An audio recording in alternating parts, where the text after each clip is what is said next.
Hi, thank you. Thank you for the invitation. I'm Luis Jesus Villarreal Gomez, and I'm glad to be here and present to you this topic entitled as Design and Evaluation of exo-ITC, a bilayer fibrous system for control exosome delivery in dermatological application.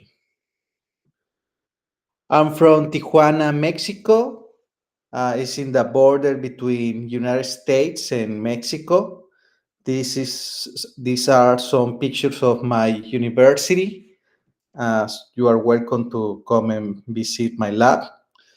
So the content of this presentation will have an introduction. I will explain what electrospinning is. I will show you some results of this research that I want to share with you and some partial conclusions. What is the electrospinning technique? Well, the electrospinning technique is a basic technique that is useful to create electrospoon nanofibers. Nanofibers that can be very versatile because we can load different biomolecules into or at the surface of these fibers.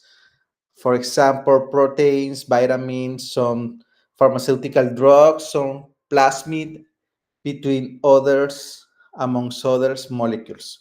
So these electrospinning techniques uh, is is based in a shrink pump where you can control the velocity of pumping of a polymeric solution, which has a conductive solvent.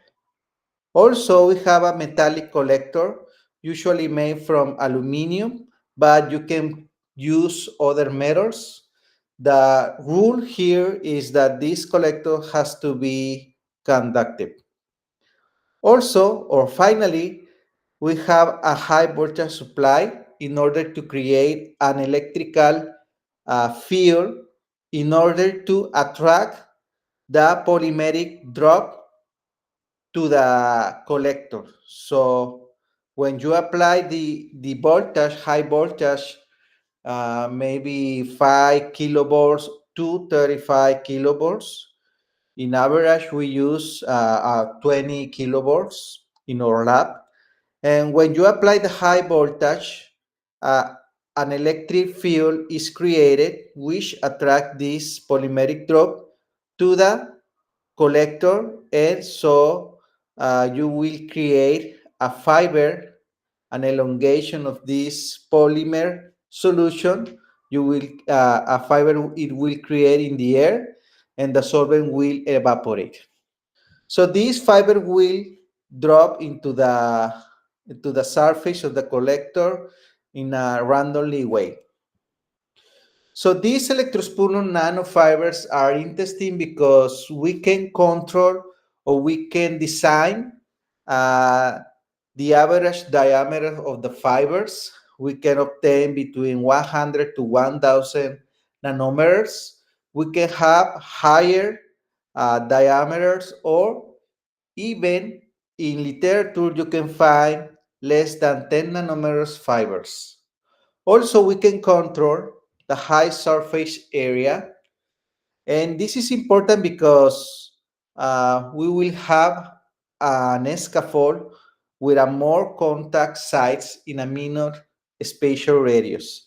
And this is controllable and is very interesting for biosensor or solar cells.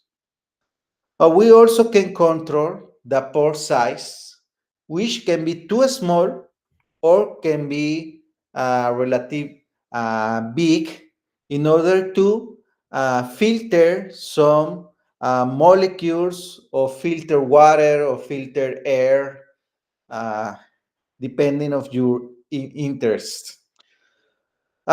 These final mats or these final scaffolds can have a low density, can be biocompatible if you use a biocompatible polymers, can be biodegradables, can be flexibles, elastics. You can prepare these mats with desired mechanical properties.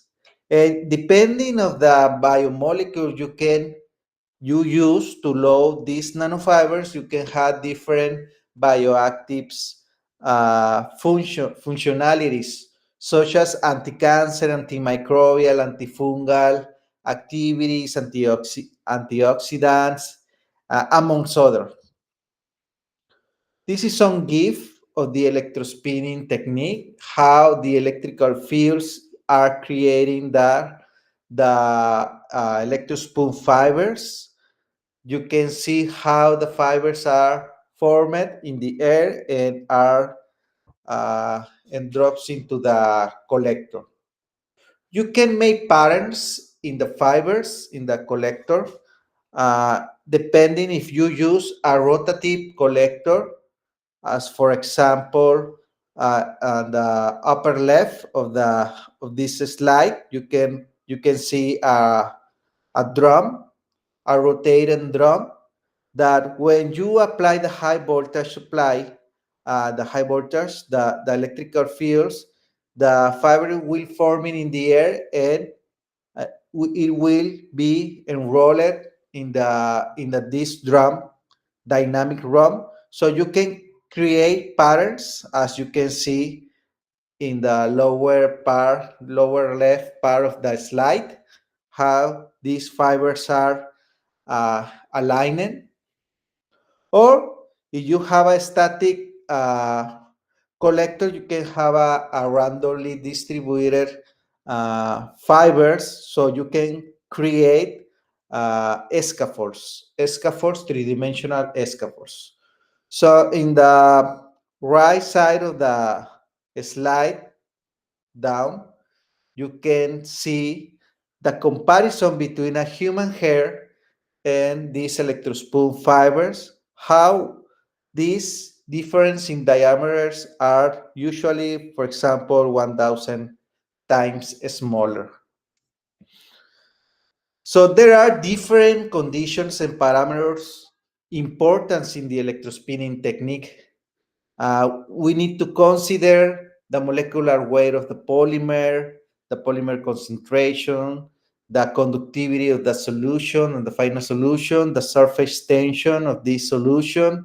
We also need to uh, play with different parameters in the electrospinning process, such as the applied voltage, the collector distance, the flow rate, the type of collector, and ambiental parameters such as temperature and humidity. So if we want to control the diameter of the fibers, we need to try with different parameters. For example, if you have lower or higher distance between the collector and the injector, so you will have lower fiber diameters. And also, if you have a low humidity, you will have a fast solvent evaporation. So depending on what you want, you need to check, or you need to look for the optimal parameters or conditions of this electrospinning technique. So the final mats, the final product of this electrospinning technique are scaffolds. And these scaffolds can be used, for example, as wound dressings. And wound dressings, you can find different options in the market, such as gauzes, maybe transparent films, foams, hydrogels, hydrocolloids, amongst others. And the and these wound dressings needs to have different ideal properties, such as or functionalities. For example, wound dressing needs to remove exudate, needs to be a barrier to protect against external pathogens, can be easy for applications, and painless removal. So electrospinning technique give us another options to this wound dressing technology that achieve of all these ideal parameters for wound dressings. So we have many papers related uh, in wound dressings technology and how we have been using these electrospoon nanofibers with different properties, usually looking for antimicrobial activity and absorption of the exudate. So we have several previous work published in different editorials, and we also study the degradation time of the fibers because we want to control uh, sometimes the fast release of certain biomolecules of or a sustained release depending on the application. So we have been uh, optimizing these wound dressings for different applications, such as, for example, skin wounds, or maybe burns, or maybe diabetes ulcers. So we have loaded different pharmaceutical drugs such as dexamethasone, propanolol, sildenafil citrate. Also, we have been loading silver nanoparticles to confirm the microbial activity seen in these fibers. You can see how silver nanoparticles are encrusted at the surface of the fibers. We have been reporting different wound dressings with different components. For example, we have a shock component, which have chyrosine, silver nanocrystals, graphene, in order to make an ideal wound dressing. So this is how it looks. These scaffolds created by electrospinning. As you can see, the surface of these scaffolds are smooth, so are soft, so you can put the skin, you can use it in skin, and you will have a nice feeling about these wound dressings. So you can control the morphology, you can control the diameters of the final wound dressings. Actually, in our current project, we are loading exosomes. Exosomes are uh, some um, some vesicles, some vesicles that are obtained from a biopsy, from usually from an adipose tissue biopsy. We have a surgeon in our team, which he obtained this biopsy. Then we extract, or teamwork extract the exosome by ultracentrifugation technique. So these structured exosomes are vesicles that can have metabolites, DNA, phospholipids, proteins, and this has been reported a lot because they promote uh, collagen synthesis. So it is used usually for cosmetic applications. So these exosomes, we take it and load it into the fibers to create a bilayer system to release these exosomes to the skin of the patient. So it is reported that these exosomes can promote re-epithelialization, promote fibroblast activation, collagen synthesis, and some tumoral growth factors synthesis. So we load these exosomes to a bilayer scaffold system that has polycaprolactone and polyvinyl pyrrolidone polymers as a bucket layer, and as a release layer, we have a polyvinyl pyrrolidone loaded with exosomes. So the outer layer that you can see here with PCL and PVP is just for protective use to the environment, and the PVP, this polymer will degrade when has contact with the skin and will release these exosomes. So these final bilayer system are easy to handle, easy to transport, and easy to apply into the affected zone.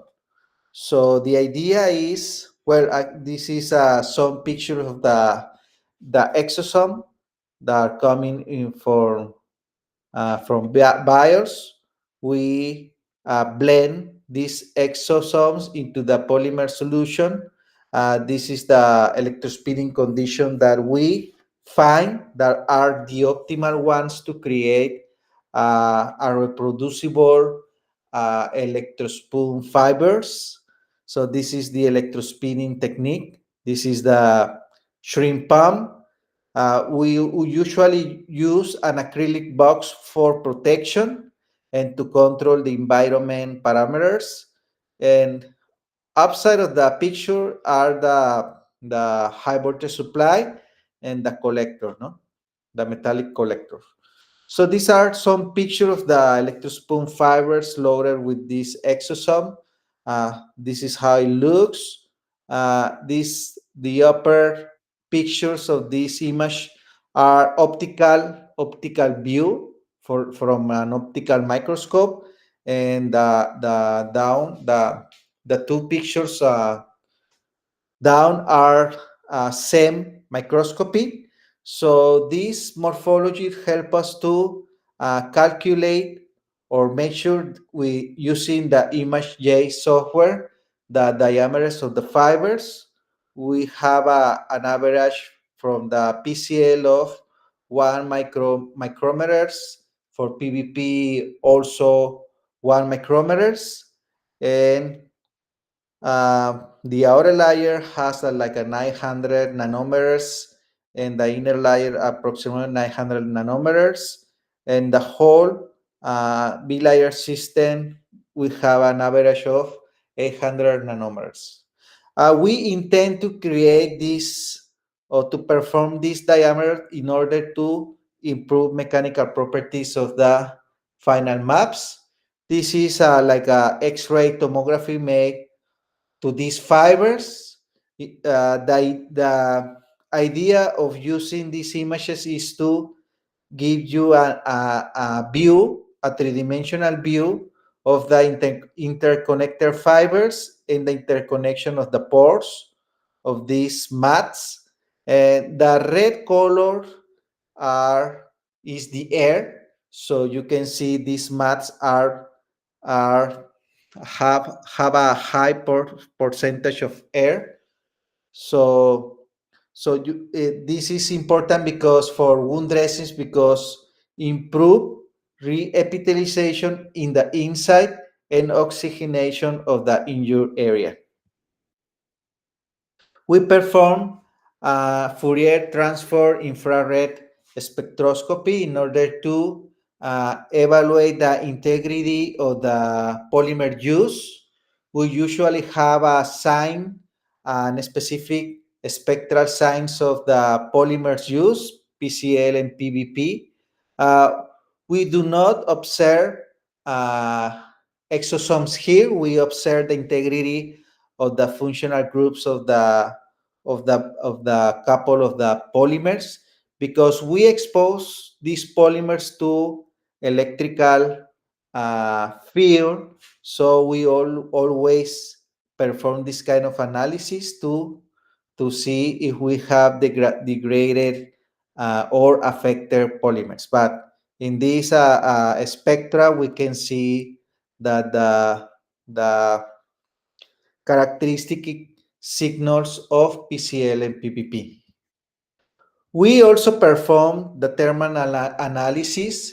We perform the thermal analysis of the PCL, PVP alone, and also the outer layer, the inner layer, and the bilayer system. So we can see for the inner layer and bilayer system, the inner layer and outer layer are these two, the blue and purple lines. So we can see how when we uh, add the exosomes, the temperatures, so the mass of the samples degrades faster at lower temperatures because the exosome are natural molecules, so they degrades uh, at lower temperatures. So the samples that has exosomes loaded into the system, they the temperature they are affected more drastically when the temperature increase. So this is an evidence for the correct incorporation of the exosomes into the system, the polymer system. We also make some degradation rates studies. Uh, for example, the PCL, the pristine PCL fibers took more than 3 days to be degraded. The PVP fibers took like 6 seconds to degrade. That is very good for us because it's important to a fast release of the exosomes. The outer layer that has PCL and PVP, but PCL are in a higher content in 85%, respecting the quantity of PVP. So also takes more than 3 days to be degraded. The inner layer that has the PVP and the exosome took 6 seconds, and the bilayer system uh, took like needs 3 days, more than 3 days to be degraded. So these fibers of these wound dressings are intended to use in just a couple of hours, 2 hours maximum. So that's why reporting more than 3 days of degradation is enough for to demonstrate that the wound dressing will degrade at the requested time. Also, we perform an in vitro cytotoxicity using MTT assay for 24 hours, evaluating fibroblasts for human fibroblasts and macrophage, also from humans. So we perform these tests, and we can see that the samples that has exosomes has a decrease in the cellular growth of both cell lines.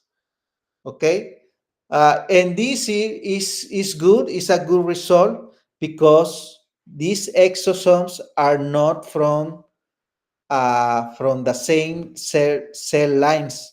So we are expecting that we have a decrease in cellular growth because exosomes are specific for each patient because immune response.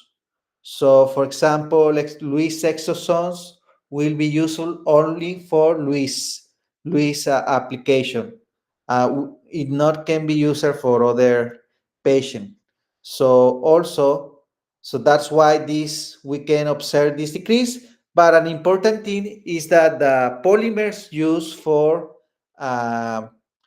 this delivery system does not have an important decrease in both cell lines, so are safe for use in humans. We also perform a final in vivo cytotoxicity. We implant in the subcutaneous tissue all these exosome loaded fibers. And the only thing that we have is that we obtain, for example, in this microscopic evaluation, we not see any necrosis observation of the tissues.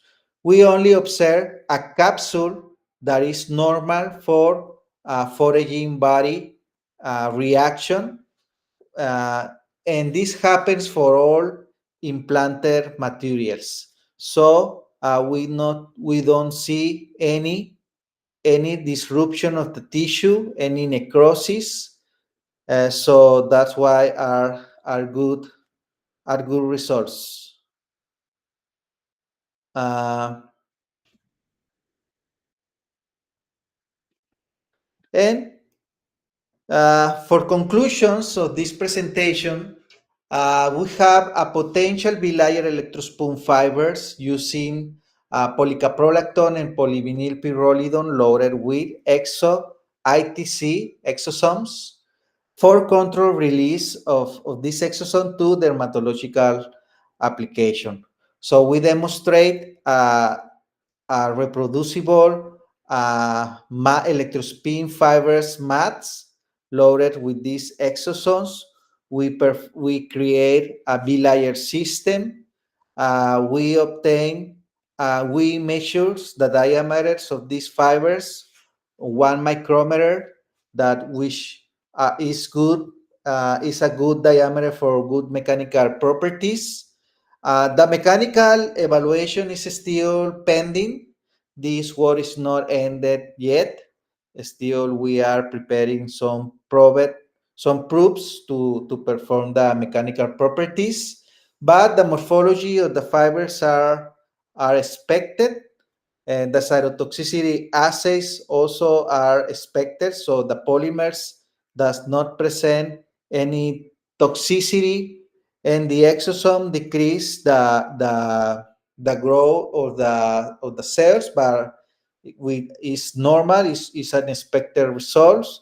And for the in vivo analysis, we obtain only body reaction phenomena that is normal, is a normal for a non-toxic implants. So, but the exosomes promote immunological response, no? That is an expected result. So we will follow in studying and optimizing these mats uh, are intended to be used for dermatological pathologies or problems, and for some cosmetic also application. No? So thank you for be patient and to listen this presentation, and I open for any collaboration, any question that you have. Thank you.